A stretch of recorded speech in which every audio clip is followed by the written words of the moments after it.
Hello and welcome to the Navy Blue Corner. I'm Ian and it is finals time, baby. And it's been an absolute journey and a half to get to this point. But most importantly, we're here and we're ready to dive into it. So why not, make the absolute most of it in the time that we are in. And now, look, Lockie, he was back in Australia for a little bit, decided to come back down for a few weeks, but then he went to the St Kilda game, saw that, and I think he's sort of seen enough, and he's headed straight back on a plane to London. So unfortunately, we haven't been able to find a time to get it sorted, to get him on this episode. But much like Carlton over the last month or so, one man goes down, one man has to step up. And I do feel a little bit like Michael Voss this week, being able to turn to a guy like a Sam Docherty and bring him in when we need to. So we've had to bring in a big inclusion for such a big occasion, the elimination final against Brisbane Lions. So of course, we've had to bring in the great Pommy in Oz. Pommy, thanks for jumping on. How are you going? Hey, mate, thank you very much. What an intro. Don't often get welcomed in with funfair. But no, mate, I'm good. Finals. We don't do much finals content being Carlton content creators. So it's nice to be doing this, isn't it, really? We're usually doing draft and trade content at this time. I'm still used to it. Like, my September calendar is draft and things like that. So it's weird talking about football when it's relevant to Carlton. It is. I mean, we were one game away from having to be doing the draft content and list analysis. So I'm very happy that we are here. And that kind of is where I want to start this preview episode. Before we jump into all the specifics of the preview, I wanted to gauge your expectations for not only this game, but the final series as a whole. And I want everyone that's watching this on YouTube to give their answers in the comments below. And those listening in audio form, head over to the socials at Navy Blue Corner, because, for most of the season, the goal was top 2, top 4, win the flag. That was it. That's where we sat. And for most of the season, we were kind of in that position. Then the last couple of months play out like they did. We almost limp into the top 8, get that elimination final spot. It's not really where we wanted to be. And I'd say the general consensus and the feeling that I've seen a lot from supporters is almost, well, we're playing away from home. Oh, the Lions are a pretty decent team. Our form hasn't been good. Our players are coming back from injury. Maybe they're a bit underdone. I guess it's a free hit game. There's no real expectations. We're just happy to be in the top 8. So I guess off that, I want to ask what your expectations are going into this game, into the final series, and have they changed at all over the last few months? Because I'd say that is where maybe a lot of Carlton supporters have had this shift in mentality. Yeah, I've never been the type of person that says things like, oh, well done, you're there, and things like that. I think that's a real dangerous mindset to be in of, well, we're in the 8, this is a win. If we lose next week, I hope we have the mentality of we're there to win it. Yes, I know history is stacked against you. No one's won it from 8th interstate trip against the Lions, who, let's be honest, they flew into finals. Probably 2 sides with at the bye. If you said which side would finish 8th, you would have put all your money on Brisbane because they looked like they were going to struggle to get there. So for me, like, my expectations is like win the thing still. Like only 8 sides can win it. Why not us? And even though everything logical says it's a mountain, isn't it? I always look at it this way. It's a mountain for us to climb, but it's a big water slide for Brisbane. And every game we play to the finals will be that when you're 8th. We've got the mountain to climb, but you've got the slide. So what gives first? And I think it's catastrophic if Brisbane lose this. I will put that out there to the universe. It's catastrophic. I'm talking Fagan sacked catastrophic. Mate, it could be. And I feel like, last season, I know it was a semi-final, but the way we were able to knock Melbourne out of finals, straight sets, it sort of caused absolute... I mean, look at the state of that club now. So who knows what you could do if you do get the win against Brisbane. But I love that mentality. That's probably where I'm sitting in this. And the last few weeks has probably been where my mind has really been made up. After that Hawthorn loss, I saw so many people saying, oh, well, let's not even make finals because we're just going to get smashed when we are there. And it made me reflect and think, well, last year we were hoping so much just for finals for the sake of we haven't been there. It's been so long since we had finally made it. And there was a degree of, obviously we wanted to go on and win it, but gee, just getting there was something that we've craved for years. I'll take that at the end of the day. And we're past that. We have to be past that. We can't just sit here and say, well, we wanted top 2, we wanted top 4. We made a prelim last year because we don't get the opportunity to be in that lovely home final position. Who gives a shit? Like, no, we've wanted finals so badly. We can't just be taking that for granted and think that we are owed something and that just finishing the top 8 is not good enough for us and that it's only top 4. So I'm very much in that mindset that you are in. Final starts now. The real season starts now. Everyone is on a level playing field. It doesn't matter your form going into this. 4 quarters get you a win and let you progress. Why not us? And I think if you're not going in with that mentality, if you're just happy that we are in finals and that that's good enough for you, I don't know what we're doing here, because you don't know what's going to happen. 6 months, not even 6 months ago, like 4 months ago, we thought it was top 4 and all of a sudden we almost missed finals. Who knows what could happen next year? So while you've got that opportunity, I think you've got to take it. Couldn't have said it better myself. I mean, the way I look at it is the worst mindset is we could have been top 4. Do you know what I mean? And that's not going to help them. That's not going to help them out there in Brisbane. Them going, if we only didn't have injuries and if we only beat Adelaide and if we only did this and we won that game, it's not going to help them in the long run. They're in this mess. They've got themselves into 8th. And if the players go out there with the mindset of, all I'm doing is delaying my Bali holiday by a week, I'll be livid. I'm hoping they're going, let's not have the Bali holiday. Let's have the grand final holiday when we win the thing. Because you never know. And this season, I think, is probably, I wouldn't give them a pass mark. I'm still disappointed with 8th. But I think this is probably the best year we've ever had to finish 8th. Because this season has been a complete mess, hasn't it? Like, teams have usurped first when Sydney looked unbeatable. You've had 18th run, 10th close. Like, it's been one of them seasons. So I think finals is going to be a little bit more shocking than most people give it credit for. Yeah, and I think it's hard as a player to have that mentality, like you're saying there, when you've got a guy like Sam Docherty lining up this week, where it clearly means so much to him. You cannot be strolling up at the Gabba Saturday night thinking, well, it's just good to be here and that's enough. He's someone that's given everything just to have the opportunity to be in the potential team selection. But now he's actually here and he has been selected. He's ready to go. If that doesn't motivate you, I don't know what will. And so I want to take a look at the matchup itself now, Pommy, because it almost presents a little bit of an opportunity for redemption. You know, this is the team that ended our premiership dreams last season in that prelim final. A year on, almost poetically, you know, we faced them in that elimination final again at the Gabba. What a chance to exercise the demons and give them a little bit of payback. And it's almost interesting as well when you look back at previous final series, because I know it's been out there a little bit, but Carlton's never actually won an interstate final. That's almost crazy to believe. We're playing interstate finals when we were good back in, you know, the 90s and stuff like that. So it's crazy to think that we still haven't managed it. It's about time we put an end to that this time around. But what have you made of Brisbane so far this year, their form, and how are you feeling about this matchup? Taking the Carlton side away, coming up against the Lions, how are you feeling? Well, I mean, they always say, don't they, experience counts a lot in finals. And I'm a firm believer of that, because when you've been there, you've done it, it makes it a little bit easier. There's no indecision. I think I look at Brisbane and they're like I mean this in a nice way. They are the Tottenham of the AFL world. I feel like I look at them and it's hard to believe they haven't won one, because they feel like they've been in the top half for a good 4 or 5 years. And they do look really impotent in finals. They're a team that they're like Port Adelaide in the season. In a final, you just don't know what you're going to get. But their season this year, I think, has been quite impressive. They started sluggish.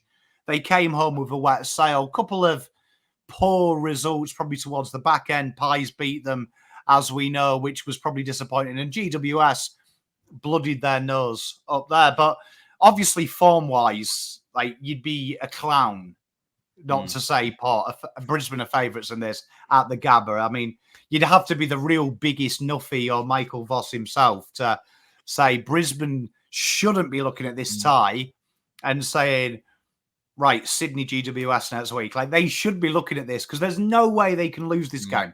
Like, there is nothing you can give me, even the Doc impact. If I was Brisbane, I'd be going into this game and saying, all we've got to do is show up and win this game. Like, if we play 70% the way Carlton are, they beat it. And I think it's a tough game. I think Brisbane is one of them games, even when we're rubbish, we're kind of ugly sisters, aren't we? We started the rebuild at the same time. They somehow jumped ahead. Like, they just came from the clouds, didn't they?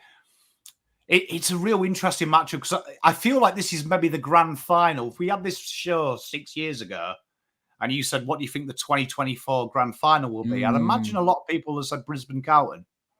I do like that. You're not wrong, especially looking back at when we all started the rebuild. They definitely jumped ahead and it's taken us a while to get there. But as much as you talk about experience and being there and getting it done, that's kind of what Brisbane haven't been able to do. And at the end of the day, when you are in these matchups, they almost have more to lose, particularly in this game. Not only they're going in as favourites at their home deck, but they need to go on and win it. I know they've had injuries and whatnot, and they maybe didn't get that top four that they'd be expecting after, making a grand final last year, but it's all on them. And that probably plays into our hands a little bit, where the one knock you can definitely say on Carlton is maybe that mentality piece and being able to handle the pressure of being favourites and having that expectation.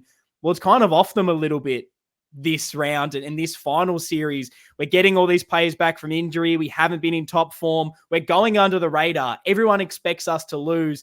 And that's almost when I expect Carlton to win the most, when we are those underdogs. Feels like we play, better in those moments. But I think Brisbane right now, there's a few things in probably the way they play and looking at some of the stats that do worry me, knowing that they're the number one team in the comp for marks, number 4 for marks inside 50, where we're 12th for marks inside 50. And they're also second for inside 50s in general. So they are getting the ball in there a lot. We know they've got good tools. They've got good crummers in there. I think the key to this is just trying to limit the amount of entries that they are able to have, because we see when sides do get those clear and obvious targets inside 50, we don't seem to be able to deal with it. But the one plus that I'm definitely seeing is, and you're the big stats man, so you will be able to make the best out of this. Know whether I've done a Herald Sun and just pulled the stats to suit my argument, but we're number 1 for center clearances.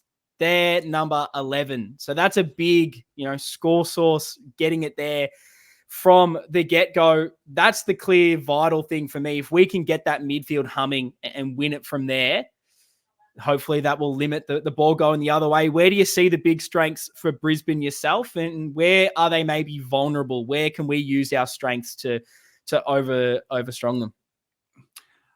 I think when you watch Brisbane play, I think that one thing I'll give Fagan is he understands a plan. I think the wonderful thing watching this game a lot, he's probably one of the better coaches at straying away from his model to negate something the opposition do. You've seen them times the tag. He was one of the first to tag Dacos quite successfully as well. He knows he's probably got a real flexible team. I think when I look at Brisbane, their midfield can just about do anything. If they have to play contested, they can play contested. If they have to give it out wide, they can do that. I think for me, that's why I call them the Tottenham. They're a team on paper that shouldn't have any issue beating it. I think it's the mental fragility maybe they've got, maybe the overpressure, the expectation. When I watch this game, centre clearance always fascinates me because it's something that if I was Michael Voss, I would be offended if Carlton aren't number 1 for that. The 666 rule, I think, is the Carlton rule. 2 big toes, 2 massive balls, and all you've got to do is lob it from centre to the forwards who are on one-on-one. Carlton should dominate that stat, in my opinion. I think just our margin we've got at the moment, in my opinion, isn't enough. I think that should be like a 5-goal a game area, but it's quite interesting. But I do think the area that I'm looking at here is Carlton's ability to keep its width. We have noticed the last 5 weeks. I know we've had injuries, but I won't use that as an excuse. I think your structure and your effort should still be there. We've got really congested. Voss has started to really close off the corridor as he looks to protect it. And the teams have started to know Carlton will help themselves by flooding them areas. Our wingers, especially 3 or 4 weeks ago, started at Hawthorn really badly. They just couldn't keep their spread. So that's going to be something that Brisbane are going to be targeting. They know you beat Carlton up a little bit around stoppage and you start making it hard, they'll react to that. So I'm really hoping to see something bold. And I think the way we win that is understand if you lose, you're going home. So what's the point of playing safe? You're not protecting percentage. You're not protecting anything. Losing in a final by a point is the same as losing by 2,000 points in a final. Like you go home. There's no percentage talk. So is that something that Voss looks at? Is that dropping a chincotta? A lot of people are expecting him to tag Zorko. Is this an area where you say, you know what we're going to do this week? Instead of tag Zorko, we're going to make him defend. And we're going to put our quickest runners. So I'm really hoping we see a return to that middle part 6 weeks where the Blues were looking to play chaos, kick long, bring the ball to ground. And I think that's the one fragile area of Brisbane. You saw Collingwood do it. Once that pressure goes up, not playing a sexy game, playing a robust game, I think that's the one question mark with Brisbane. I don't think they like that style. I think they want to play football. And I think they're too far away from being 18th, where they remember how to dog and be dirty, where we are. We're still 18th Carlton. That exists in us. Like we're still there. So I'm hoping we do that. Make it tough. And I think the win here for us, you've said it earlier, pressure on them.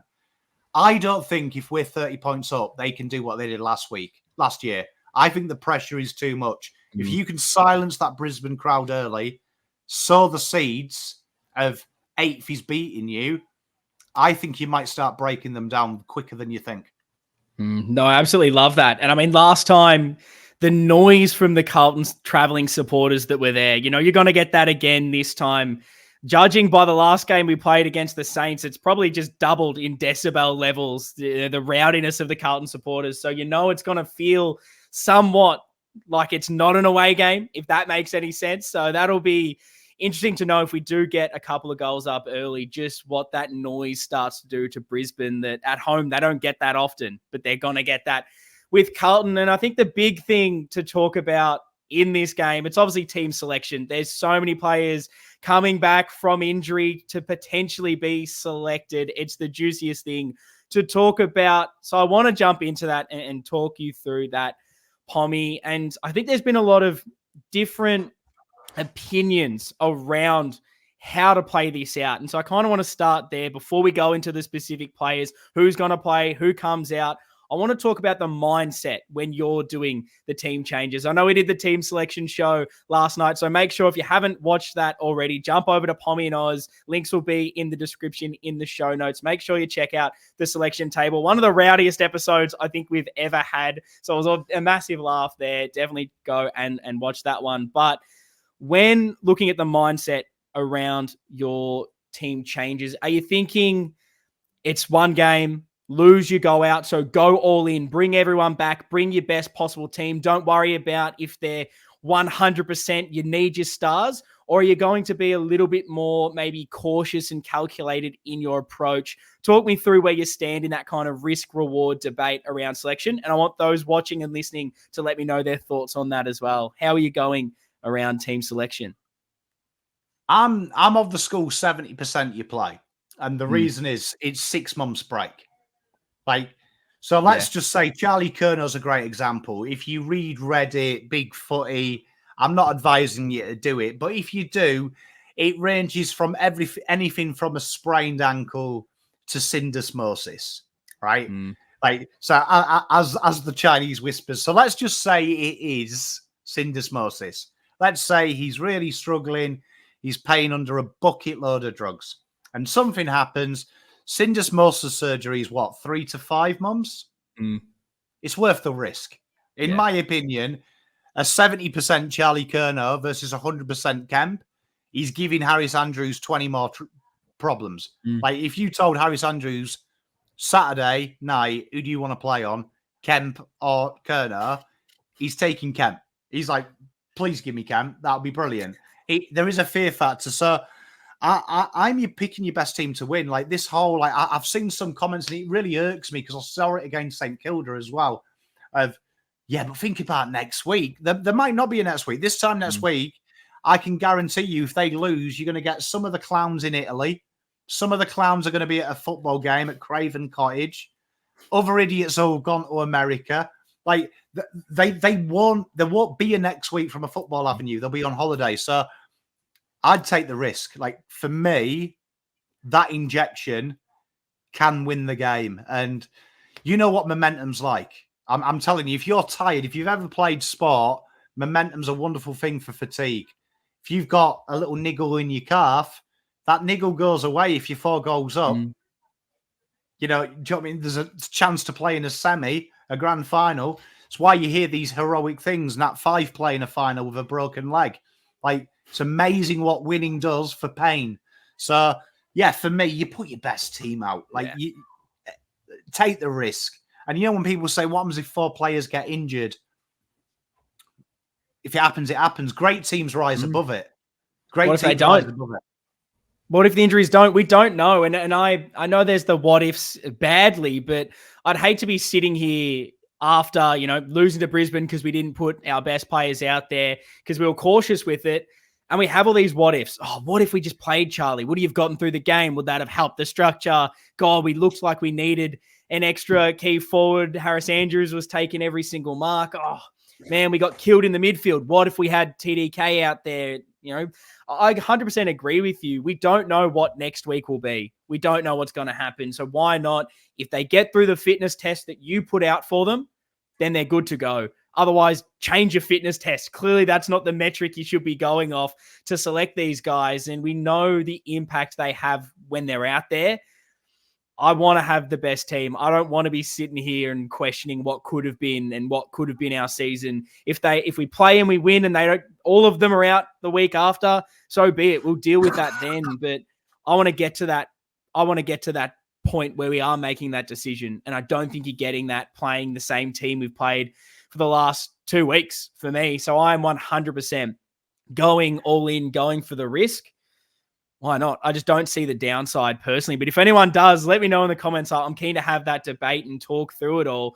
But when you look at the names that could potentially come in, it gets you excited. So I think now let's talk about them. Let's get specific. And I want to go through each player. And I basically want if they are fit, a yes or no from you on why you would play them. So I think we need to start by a guy that's already kind of selected. It's Sam Docherty. I mean, there's almost a massive segment of this podcast that should just be dedicated to this man. And I mean, what a story. He's gone through everything you could ever possibly throw at another human being. And he just keeps coming back every single time. And it's just absolutely wild. The storyline for this game, the team he did his ACL against, it was Brisbane. It was at the Gabba.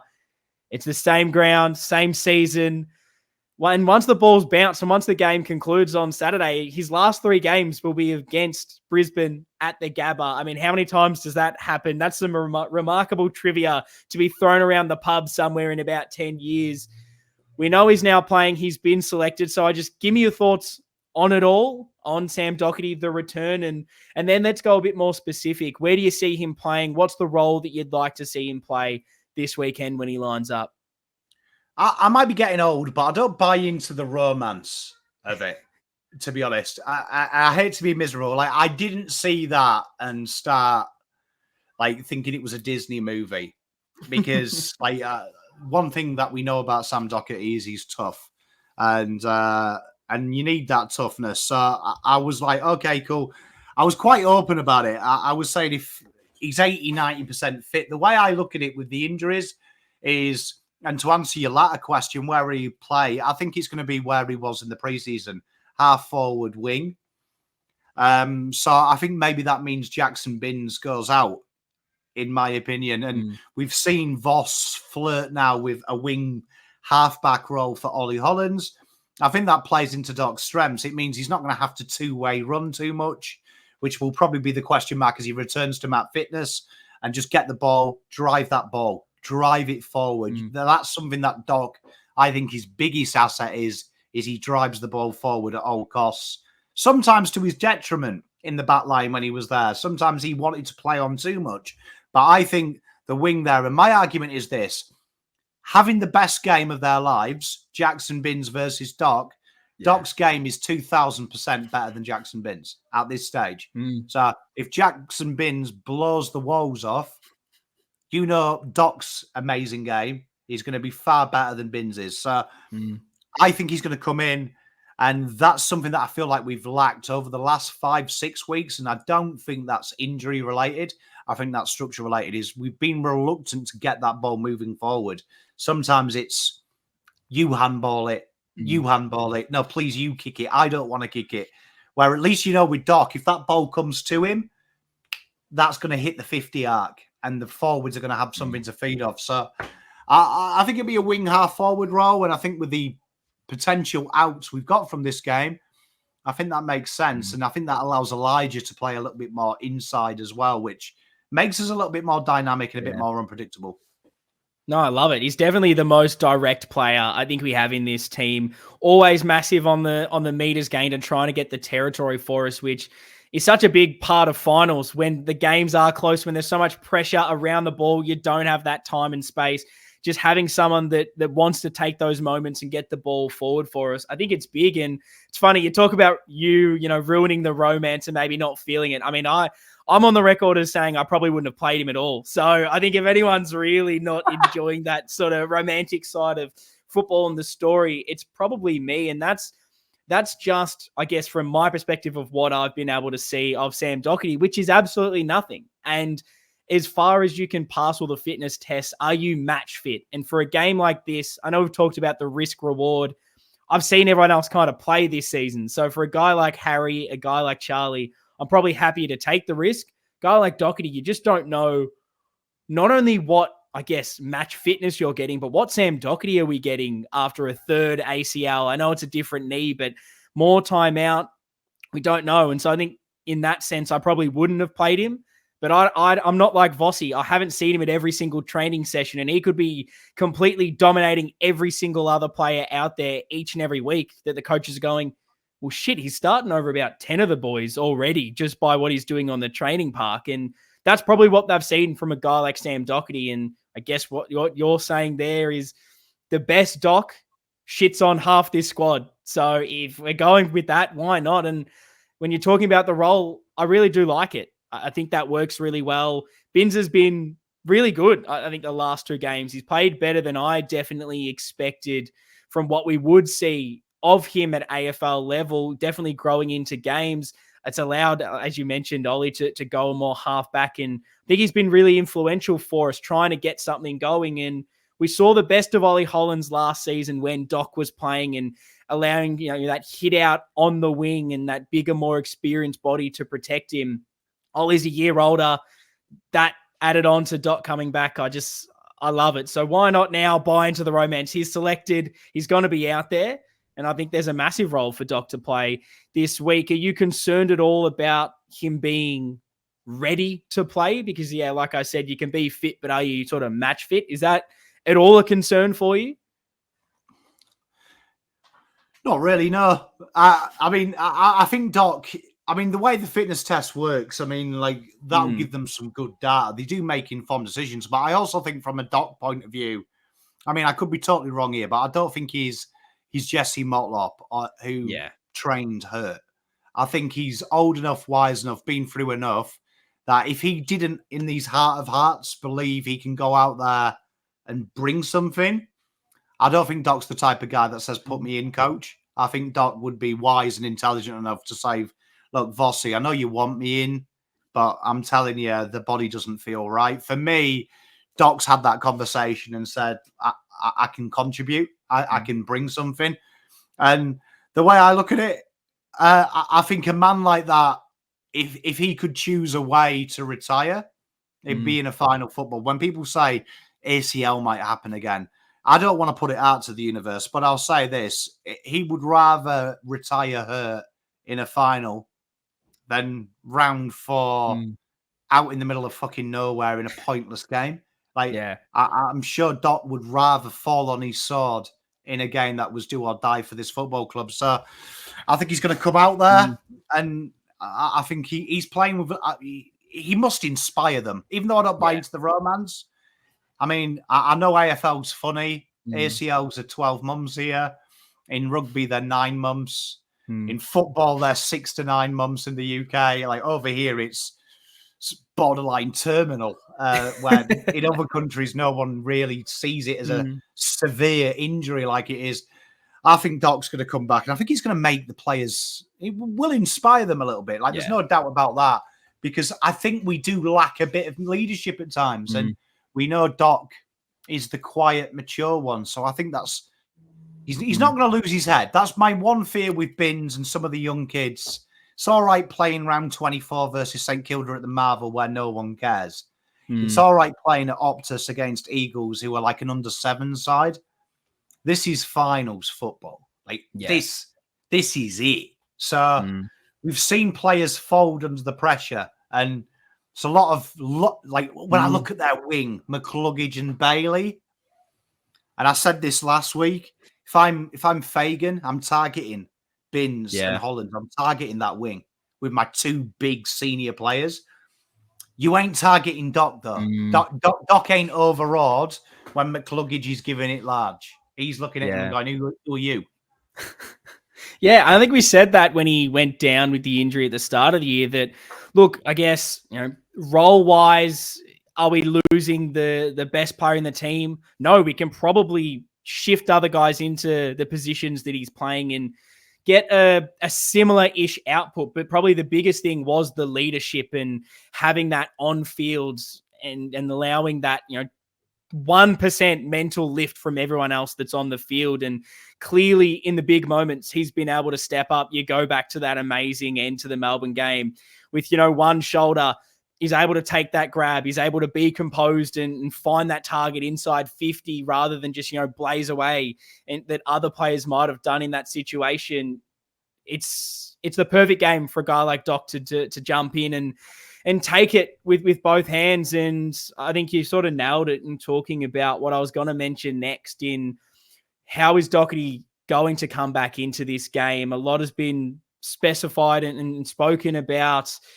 Will he do it again? And is that too much of a risk? Should he take more time to settle in rather than, jump in the same season he did this injury? But I think if you're Docherty, and this is pure speculation rather than anything else, injuries can happen anytime. So why wait another preseason when anything could happen? Let's play when I'm fit. If I'm good to go, why are we wasting any time? And I love that seems to be his mentality. That's the mentality of the club. If he's fit, play him. Let's go. Let's get our best players out there. And, as a fan, we absolutely love it. We love nothing more than the story. We want to see Doc out there. I'm absolutely pumped. And I think everyone is going to be like that. But now that we've talked about the great man, we've covered that at length. The big question is on everyone else, because we've got another few players that are pretty much walk-up starts if they're fit. But I want to know, coming off a bit of that limited preparation, the variant injuries, I want a yes or no, each of these players. If they're fit, will you play them? So Harry Mackay coming off the quad, yes or no? Oh, 100% yes. Yeah. Yeah. Easy. Love that. Charlie Curnow, because there's been a bit more, I guess, doubt surrounding whether he will be up with this sort of nagging ankle injury. Yes or no? 100% yes. Yeah, no, hard to say no to any of those. Tom De Koning may be a bit more interesting in this. Coming back from a punctured lung, broken foot, knowing that we've got maybe a guy in this position that is of a higher quality than those that were in our forward line at least. Tom De Koning's fit. Are you bringing him in? 100%, yeah. I think he, even over Charlie and Harry, I think he's the most important missing jigsaw piece. Like, you've seen it. It makes everything look worse without him. So, Yeah, whatever it takes, I'm bringing Tom in. Like, even if I've got to find injections from the middle of nowhere, they like shaman. I'd be trying everything at this stage. You know what I mean? Witch doctors, all sorts of things. No, I think we need to. I mean, our midfield just has not looked the same without Docherty in there, just getting someone that can win those ground balls, rove it. You saw in those we must win parts of those games against Port, against Essendon. He was the one that was doing it for us, and we just play so much better with him out there. I am a yes. Mitch McGovern coming back from the hamstring, yes or no? Based on his last 2 weeks, last 2 games, probably not. But for some reason, it works, doesn't it? I mean, I can't argue with what the eyes see. It seems to work, doesn't it? That combination. So yes, 100%. Yeah, no, I'm in agreement there. Zach Williams, yes or no? Because Durden's out, yes. Okay, I need a goal kicker. Yeah, and now it gets a little bit tougher, I'd say, with these two, because everyone I've spoken to has pretty much said yes to all those above, and this has been the conflicting two. Jack Martin, coming back from another soft tissue injury. He's only actually played one full game this season. The other 2 games he's, I think, been subbed out of both. So yes or no to Jack Martin? And if no, why aren't you selecting him? No, because it's time to move on from him. So he's firmly probably one of the first players I'm cutting this year or looking to trade out. So no, if we're playing 3 toes, it's Kemp or a third target, it's Kemp or Moya. And I think it's time we look that way. Like, Doc's the exception to this rule of what I'm about to say. For me, finals, you've got to have participated as much as you could have done in the regular season, and he's injured. I haven't seen enough of Jack as I have Doc, where I think he makes a difference. Yeah, and I think there's, I'm a no as well, and I think there's a lot of other players that have maybe gone past him in similar roles in this forward line. I know Always isn't playing this week, but he's someone that stepped up. Zach Williams has stepped up in that forward line in his absence, and even right now, if I had to pick between Ashton Moya and Jack Martin, I'm probably going Moya off what I've at least seen form-wise. Jack Martin, I just don't trust can get through a quarter of football. We've been there and done it. It wouldn't surprise me if they select him knowing that at his best what he is, but it's been too long now that I haven't seen him at his best. So it's a no from me. And then finally, Adam Chera, 5th hamstring injury in 12 months. That's the big risk factor. At his best, we know what he can do. Midfield-wise, do we need someone that isn't necessarily just that straight inside ball that maybe a Hewitt, Cripps and Kennedy get lumped into that conversation? That would be probably the argument on why you'd bring a guy like Adam Chera in. He's meant to be good with ball in hand, but his form this year hasn't been amazing. Now he's had the injuries. Yes or no on Adam Chera? This is really tough because this is one where you'd love to have like evidence of what if you said yes. Like if this is Adam Chera, where I think he was like leading our BNF last year. He started the year pretty well this year. And then you look at the back end and it's like it just didn't quite get going for him. It's probably a no at this stage for me because I feel Cooper Lord probably holds that spot. And he hasn't done anything to dissuade me that Cooper won't keep it up. And that's an interesting one, Adam, isn't it? Like next year, because it hasn't quite worked. It seems to have failed more, Walsh and Chera, than it's worked. It's kind of like Gerrard and Lampard. Like if that worked for England, they would have won every World Cup and Euros. Just never got going. We need to get that down pat because it seems to be such a funny one. Because if we can get Chera and Walsh to work, it'd be magic. That's insane, isn't it? So, yeah, for me, I think he's had, 5 hammies now, 12 months? Yeah, it's a lot. And I'd be drawing a line under him, even if we get to the granny this year. Like, just get him right. Yeah, and I weirdly, I feel as far as if any one of these players is, odds-on favourite to, have that recurring injury, I'd probably say it's Adam Chera right now, even over Jack Martin, which is crazy to think because anytime he has to be that explosive midfielder, which is kind of what he's there to be, hamstring goes. And once you've had 5 in 12 months, I mean, I can't imagine what the percentage likelihood of re-injuring it this close to the last time he heard it. It'd be off the charts right now. And we're kind of disrupting every other part of the ground. Backline, McGovern, if he comes in, there's, movement there. Forward line, there's quite a lot of changes. The midfield's kind of been the thing over the last 2 weeks I've enjoyed the most. I thought we've finally gone back to what was working so well. Cooper Lord's come in and done everything right. He's probably the one that would have to make way if you bring in Adam Cherry in. I'm definitely not going to be doing that. And the team balance feels okay there. The only thing I'd rock the boat on is Docherty, because I think that really improves us. It's a clear, tangible him over Pito in that space. Can you really quantify and say that Adam Cherry is such an upgrade on what we've seen, considering even this year the form hasn't been there? He's probably stiff. And I do agree with you. I think give him the offseason, allow the coaches and the group to find a way to make it work. An elimination final against Brisbane, it's just not the time to do it. I think stick with what we know works and back in everyone else. But I'm glad we are aligned on that. And it feels like, honestly, most Carlton supporters are, because they're probably the two that most are saying no if they are fit. Yeah, he's heartbreaking, Adam Cherry. I think I don't use this word. You don't hear this phrase in Australia a lot, but he's world class. Like, for me, Adam Cherry, when he's on his day, he's world class. But it would be really interesting to know, are these hammies him? Are they a negligence in his post and pre-game? Are they a negligence in the staff?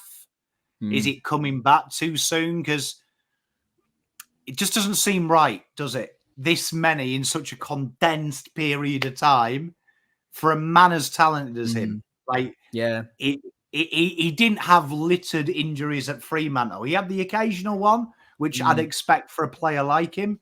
But in this last 18 months, it has felt like he feels like he's a 34-year-old player, doesn't it? Like, if this was Liam Shields, I'd be like, we're overusing him, but he's in the prime of his life. Yeah. No, it feels like with Prestia at the moment, he seems to be doing soft tissues every 2 seconds. As soon as he's back in Richmond's midfield, bang, there goes one. And it's just, it shouldn't be happening with a guy like Cherry. Where the blame is, who knows? But there's a breakdown somewhere. So let's take the time and get it right. I think he's one player that, because we don't know what Cherry we're getting back, we don't know the level of fitness, I think we can do without. The others I just think are so structurally important to the way we play. I think we can get away with not playing Cherry. So I kind of, now that we've decided the yes and no on those, we've got to figure out who comes out. Pommy, we need to do the full team changes. So let's go through them. Who's coming in, who's coming out, and what's your kind of strategy around that? What's the reasoning? Because even though we've gone 1 win, 1 loss, really, with these mass exodus of those players, a few players are going to be pretty stiff to make way for the Stars to come back. Yeah, it's going to be tough. I mean, I think the first cab off the rank is Corey Durden.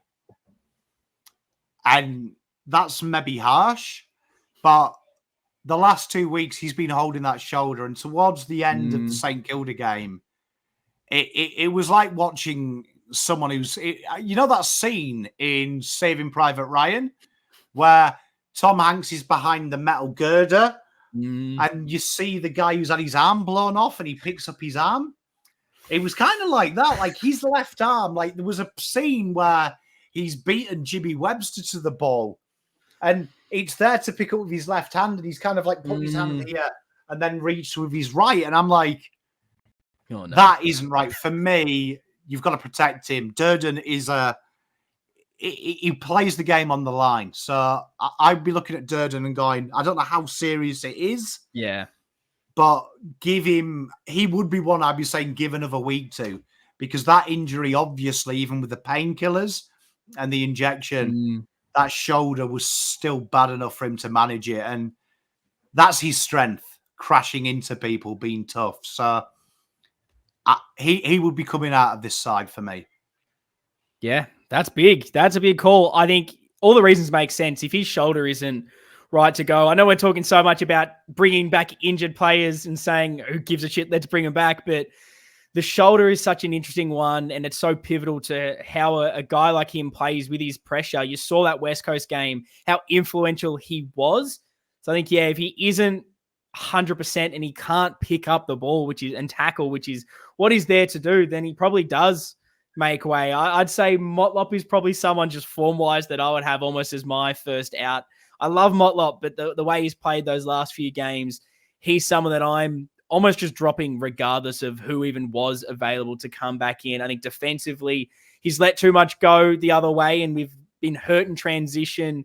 That one of those last, the kick-ins that they have, I didn't feel like he was doing everything he could to make sure he was in the right position and tracking back. And then you look at even the other way, his strength, kicking goals, applying that pressure. Don't think that's been there in the front half. So he's someone I'm definitely making way with, and that sort of allows your Charlie and Mackay to break into that team. And I think Zach Williams, obviously, that in with Owies coming out. How are you seeing the rest of that forward line? What's your strategy? Is Kemp someone that stays in? What's his role? I'm very interested to gauge how the forward line plays. It's probably the most interesting part of this, because when you look at the West Coast game, I know it's West Coast, but we loved the small forward line, the dynamic ball movement. There was pressure. We were lowering the eyes. Now, all of a sudden, we like Kempy, so we'll keep him in, keep the other two talls. And now we're almost too tall, so we're losing Owies. You're moving on from Durden as well. So how are you lining up that forward line and getting that structure to work so we've got those dynamic forward entries still? Yeah, Motlop's a real tough one, because I'm with you. Like, his form has been poor. Like, he did kick a goal last week, but it was like, that was it, wasn't it? And then, like, when I watched the Durden injury the week before and Durden went off, I was like, I was wanting more from Motlop. I was like, this is it. Durden's just gone off. Be the game changer. Yeah, I mean, I think the way I foresee it is you're going to have Lidge at half forward. Yeah. I'd have Kemp there. I think Carlton have always flirted with that J-Sauce, Jack Martin, extra Mitch McGovern. Yeah, Mitch McGovern. But I think under Voss seems to like that J-Sauce extra. We know Jack Martin, as soon as he's played 5 minutes of VFL, he's brought back into the team. So it's obvious the Blues can see that third outlet. I think with the question mark under Charlie, I want Charlie running as little as possible. So I think having Kemp there to try and drag the defenders out there, take them marks 45 out. I'd like to see them three in there. And, the guy we haven't talked about, Razio Fantasia, this guy kicks goals in finals. He's one I'm really excited about seeing in this, because I think this is why you've bought him. I know a lot of people are questioning him, but finals comes in. This guy's been there and done it. He's kicked, 4 goals against Geelong in a final. So he knows how to snag in these games. And he's a guy I'm looking at. Greasy conditions in Brisbane. He's the master of his craft. He's definitely a big part of this forward line for me. Yeah, I think he creates a lot, and you kind of see it. We've talked about it all year. What does he do? Why is he getting selected? And the more you watch, sometimes you're hoping that there's more direct goal assists or more scores more goals. In general, it's kind of what we all expected from him, but it's the entries inside 50 that I love, and the space he kind of creates around the ground. We talked about at the start of this episode, midfielders getting sucked into the contest. I love that he always seems to stay out on the shoulder, waiting for that ball to come out, and he's saying, I'll be in the foot race. I'm a bit silkier trying to pick that ball up. I'll spin out of the way and try to get that, nice, cleaner entry inside 50. And he was doing that last week. Him and Zach Williams, I think, are experts at those lovely, I think we were talking about it on the selection table last night, those really low inside 50s that almost are touching the ground the whole time. I like that from those players, but I agree with you. I think Kemp probably should play this week. Will be interesting to know the dynamic of how we play them, because I think Kemp's at his best is almost playing deeper and being able to really lead up at the ball close to goal, knowing that that's most likely where Charlie has to play. It'll be interesting to see how that dynamic is, and whether he's the one that goes really high up the ground, and it's Harry and Charlie that stay a bit deeper, or does Harry get thrown way higher up the ground, and how that will all. So what's the synergy of those three? They haven't really played much football together. I think for me, something that I really like is I'm dropping Pitternet and I'm playing De Koning. I want that one main ruck. I think that's when we play our best football, even though you could argue finals last season, we had the two. It becomes a real contested slog. Maybe we need the bigger bodies around it, and De Koning's carrying this injury. But I'm backing in. I'm playing one ruckman, so I'm backing in that De Koning is fit. And then I do like the idea of, well, then if Harry's going into the ruck, we've actually got someone still to be that marking target. I think far too often this year, we haven't got it right when Harry's gone into the ruck. We've noticed that that's when we can't get the ball moving, because then Charlie's having to move up the ground. He's taking a mark 70 out and he's got no one to kick to. Maybe that's where playing that extra tall in a guy like Kemp, who can mark, who can actually move, he's a lot more mobile than we maybe give him credit for. I think he can play smaller than just that sort of key forward that we're thinking that he is. How do you see that, I guess, being that extra ruck and how the three can function? Who would you like to maybe see go a little bit higher up the ground at times? I mean, I think in an ideal world, if TDK was fit, I like when TDK floats around the ground. Like for me, my logic on this was I'd drop Pitternet and I'd treat TDK like Pitternet this week. Yeah. And instead of getting him going forward and back, do what you've done with Pitternet for 2 weeks. Take your hit out, piss off to the wing, be the exit ball, limit his running, and say, look, you're there, bursting out a stoppage. And then when you're not, just be the outlet ball for us, protect us. Because that's what Pitternet's been trying to do. Like, for some reason, Pitternet is the only guy who's 190 plus, who when he jumps is 102. It's really impressive that he loses 90 centimeters when he jumps. I'm not too sure. So for me, that's it. And that's what would lead me to Lewis Young. I'm an advocate for Lewis Young. There's your second ruck option. Like, there's your second ruck option in the game. If I don't like the two ruck system, I think something happens when we play that way. And I can't put my finger on it, but I do believe in my heart of hearts, it's because Pitternet doesn't have that second job. And we try it. We've put him forward, and he's kind of just there. We played him behind the ball, and he's kind of just there. We put him on the wing against St Kilda, and he got beaten in a marking contest by Nasir Wanganeen Milwera. Like, do you know what I mean? Milwera is the size of my kids.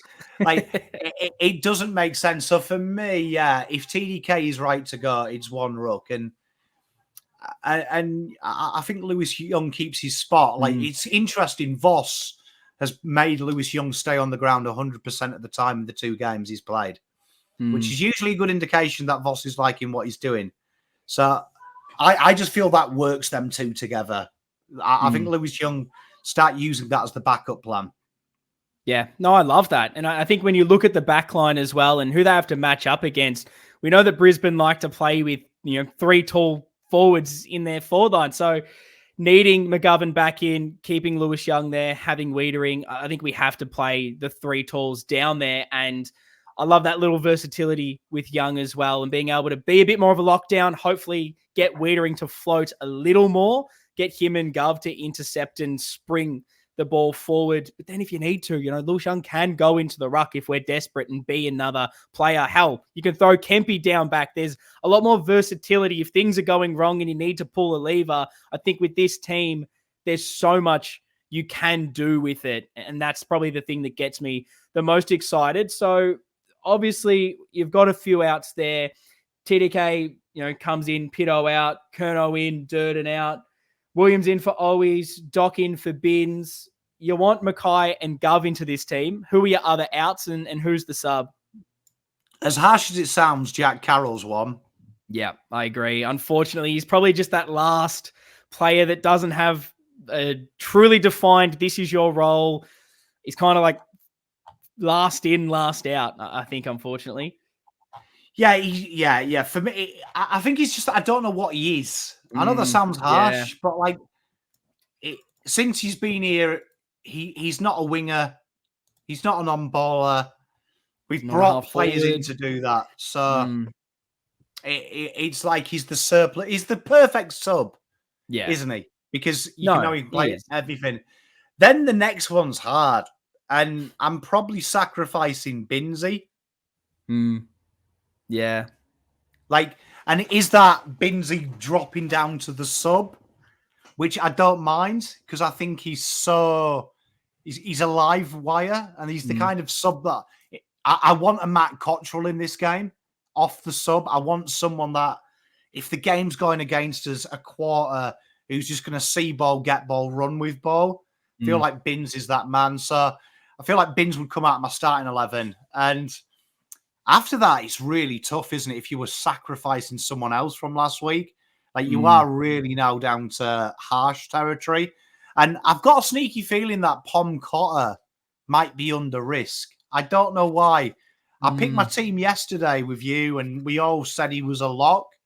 The more I've thought about it as the day goes on, I just feel, is Voss going to go with a defensive role with the players we know who are coming back? Or is he just going to say, let's go for it, boys. Yeah. Let's have a crack. That's going to be interesting. I think I still have him in the team playing as a defender, most likely taking that Cameron matchup. I think he's been the best lockdown small defender we've had when he's played that role. And, Cameron's one of the most potent in the competition. We've handled him with different matchups previously quite well. Sard's played on him. Newman's been there at times. But I love the idea of Chincotta locking that down. And so at stages, we've struggled to just move the ball. And he's like that Docherty where he wants to get the ball and he's almost just straight line. I'm either carrying it with me or I'm just using my shoe to get that ball moving forward. So I like that directness from him. And that's probably where I'd play him. I don't like that we float him everywhere that we've seen. Okay, we'll play him on Zorko in the forward line, and now we're taking away something from the forward line. I'm with you. I like the idea of let's get our best forward line to kick goals. Let's not worry about what they're doing. Make them have to defend. It's why I've always kind of been against this tagging role in the midfield, because once we're trying to negate something from them, we're not trying to win another matchup. And I just want us to get our best players out there and win it that way. If we need to, if Lockie Neal's getting off the chain or Dunkley's doing something, then maybe you can move Chincotta onto them. But I like him as a defender. I think at the team right now, him and Gov into there, maybe even rotating someone out to allow Ollie Hollins a few minutes off halfback. There's enough there to deal with the Brisbane Lions forward line. And yeah, I think I've got Binns coming out, unfortunately, to make way for these few. And then I think Moya is the other one that pretty stiff, but in my lineup, doesn't seem like the club trust him to play 4 quarters. So it would probably be the sub as his position with, if you are dropping Motlop, and Durden and always is going out, maybe there's a spot for him in that forward line with Zach Williams and Fantasia to be and cause a bit of mischief in the forward line. Doesn't look like Vossi trusts that, so I think we're going with someone else instead. Yeah, I think it's really tough on if you look at him. If you look, it looks at so Moya, good. That like it'd be hard to make an argument for him to play a full game in a final. Like you would say, if this was a serious consideration, the St Kilda game was the chance, wasn't it? Came on, super sub against the Eagles. You look at the back line that they play, St Kilda.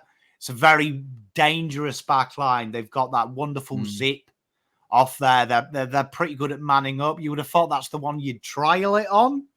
I mean, it is the kind of call, though, that wins you a flag. Yeah, that you bring Ashton in, full debut against Brisbane, having spent 2 weeks saying he can't play a full game. It's the kind of thing that if it goes right and you do it, you go down in folklore as the greatest coach of all time. Yeah, I think probably my concern with Moya, apart from whether he can play that 4 quarters, is probably just around his position. And what I've loved from him has been almost being a bit of a lead-up target. And if we're playing 3 tall forwards kind of in that position, and Zach Williams likes to stay deep and almost play a similar role, it's almost just too much. And we've liked a bit more dynamic speed around it. At this stage, I I don't know if that's Moyer's game. So let's play it a little bit more safe when we're already taking so many risks, and back him into to be that guy that can do it next year. But at this stage, probably not. But that's kind of our team changes. That's our discussion. By the time this episode drops, you'll probably know the teams and we can react to it in the comments. But let me know the decisions you'd make if you were Vossi and the team selection panel in the comments here on YouTube. And if you're listening in audio form on the socials at Navy Blue Corner, and let me know how it's all working. Are you playing Kempy in the forward line with the 3? Are you going 2? Is he going back to the back line? Are you going with the 2 rucks? All of that, I want the discussion, because that's going to keep me sane at work tomorrow while I am struggling with nerves for Saturday night. And the last thing that we will go for is what we always have to wrap up the episode. It is the What Do You Want to See segment. Clearly, it's a win. We can't just be that simple and say we want to see a victory. We want to get the specifics, whether this is a bit of a fun prediction, a play to kick a goal, a play to have a moment, or whether it's just a bit more simple than that and there's a certain key metric you want. Let me know in the comments. But Pommy, what do you have for your What Do You Want to See this week? I want to see opportunities taken. So, like, by example, last week, 1 goal 3 in the first quarter. And I said it in the watch along. If that was 4-0, total different game, because that's where I felt since the bye. I know everyone likes to make excuses for these 6-figure footballers, but you go through every game, there has been opportunities in them games for us to maximise momentum. And I know Voss is obsessed with pressure in contest. The most important pressure is scoreboard pressure. Like, the rest is inconsequential, because no one ever finishes 18th, but they praise them for saying pressure rating of 199. Like, it's a results-based business. No one cares. So for me, I want to see that from us. There's so many times this year. I look at the Eagles game, 2 goals 4 in the first quarter as well. And at that quarter, it was a 2-point lead. And there was that iffy, wasn't there? I remember that quarter, doing the watch along, going, tell me we're not losing to these children. Like, you could feel there was like a nervousness about them, even though they'd played well. So I want to see us really maximize them moments. And it would make such a difference to our team. I feel like, I say this all the time on the watch along, we are the most punished side in the world, because we will have 6 inside 50s for 0-2. And then suddenly the team hasn't had the ball for an hour. They go down and snag a goal, and you're like, 20 minutes of hard work, boys, and we're 6-2 down. How? Like, that is for me the next area, and it's always shit misses as well. That's the bit that angers me. It's misses that you watch it back and you're like, I would have kicked that. Yeah. They're 20 meters out, slight angle, or the ball spilled out and we just blaze it away and miss the easy ones. I mean, that's very similar to one I have, which was just the hot start. And that's about getting those goals early. Last time we played them in the final, kicked the first 5 goals of the game, set the tone early. Now, we didn't go on with it for a multitude of reasons, and you lose the game because of the rest of it. But you set yourself up, and all you have to do is look at, the game we ended up winning, opening round. We went 7 goals down at one stage. Yes, we turned it around, but if you put the pressure on, you don't have to have that comeback. You don't have to bring the heat later just to spark and get things going your way. If we get that hot start and put the goals on this time, we're going to catch Brisbane off guard. And all the pressure is going to be on them. Like you said at the start of this episode, it's all on Brisbane to not lose this game rather than it's on Carlton to win. We're the underdogs. No one's expecting it. Every single pundit that's been on every single show this week has said, Carlton are no chance, don't care who you're bringing back. That's how Brisbane are going to think. So if we kick the first 5 goals, we kick the first 3 goals, what's that going to feel like to Brisbane? Are they going to go in their shells? Holy shit, we didn't win the flag last year. This could be the last season, or they drop off now. How many times has that happened to a team that you think they can probably just keep going and play finals every single year? All of a sudden, there's a surprising drop-off. They've got the talent, Brisbane, to get it done. Put the pressure on and make them think they don't. And I think that hot start, like you're alluding to, and taking those chances will do that. My fun, what do you want to see, is just simply Sam Docherty goal and get that done early. Just for the lift, it'll give everyone He kicks one early against Sydney in a final last year, and you're just like, holy shit, that's the moment. This is the guy that needed to kick that goal. Obviously, the return against Richmond that we all look back at now was such a special moment. Tell you what, if he kicks the first goal this game, there's not going to be a dry eye watching Carlton Brisbane. So I'd absolutely love that for the sentimental moment. But Pommy, what else? Do you have anything else that you want to see that will kind of engage the victory? Yeah. A running goal from Mitch McGovern. You know, we always see that mark 50 out, and the player's like, can I? I'd like to see a bit of redemption for Mitch for the miss that everyone remembers him for, Collingwood. I want to see that little handball and him just run and dart one from 55, get the Blues up and about. Want to see a Mitch McGovern long 55, big drop punt from the middle of nowhere on the run. Oh, I love it. Yeah. My last thing was just, as you spoke on the pressure, we play with the pressure, hunt, desire that we did last 2 games with no team. We win enough games in that last, 2-month period to not put us in the position that we were against St. Kilda. So I think if you bring the heat, bring the pressure, everything else will follow and stem from that. So that's what I want to see, that intent from the start. But Pommy, we're here. The final, it's only a couple of days away now. It's what we built up this whole season around, playing finals football. The moment has arrived. I'm absolutely buzzing. Before we wrap this episode up, let the people know where they can find you and what you've got in store between now and Saturday night. Pommy and Oz on YouTube. If you just type it in socials, I'm one of 2 Poms now who talk football. There is the commentator. So I was first though. I'm the original. But yeah, we've got, where are we? Thursday, tomorrow night. So if you're watching this, it's Friday. I will be live. That's the next thing that I'm doing. Loads and draft and trade. You'll see Ian on there because we do our live mock draft as well. So come and check us out. But yeah, I'll be live for the game as well on the Blue Abroad channel. So if you like people swearing at umpires, come on down. I'm good at that. Absolutely, yes. Links to everything Pommy does will be in the description, be in the show notes, so you don't even have to type anything. Just literally scroll your page down and click a button, and it's all there. Make sure you check it all out. Pommy, thank you so much for joining me. It's been a pleasure to build up our elimination final against Brisbane. Why not us? Come on, let's get around them. We've been waiting for these moments for years. Let's take every opportunity. Up the bloody baggers. See you guys next time. Go Blues.